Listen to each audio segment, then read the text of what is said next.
Former Vice President Mike Pence will not endorse former President Donald Trump in the 2024 general election. I have been told who the candidate is, and I've been sworn to secrecy. I think the favorite is actually Sarah Huckabee Sanders, governor of Arkansas.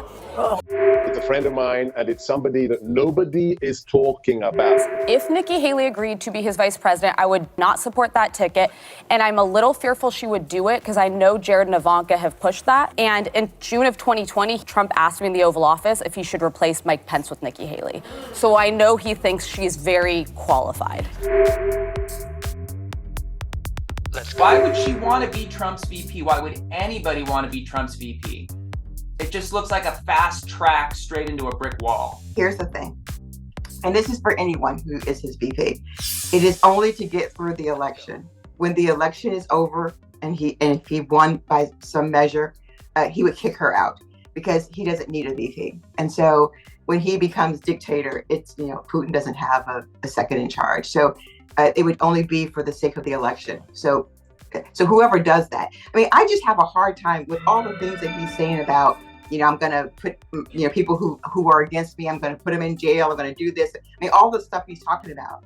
I would imagine that Barr and a whole bunch of folks are going to be voting for Biden because they can't take a chance on any chances. Anybody who has crossed him listen, McCarthy's going to be voting for Joe Biden.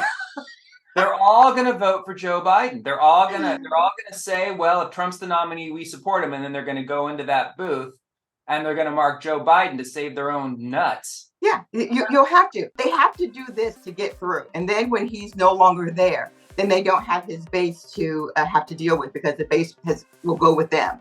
But they can't show any weakness whatsoever in terms of how they support him at this point. So they're going to support him to the end. And they are just praying and hoping that he loses, and they will be voting for Joe Biden too. And then I just think that at the end of the day, someone has said this, and I think it's true.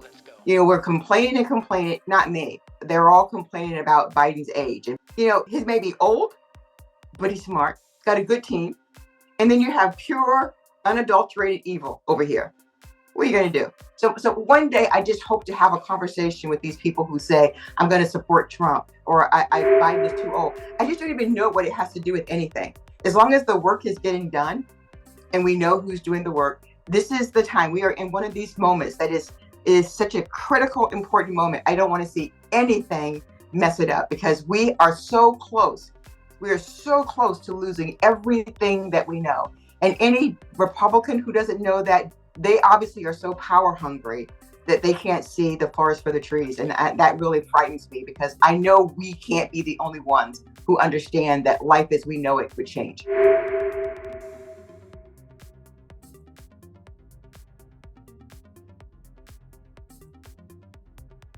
Let's go.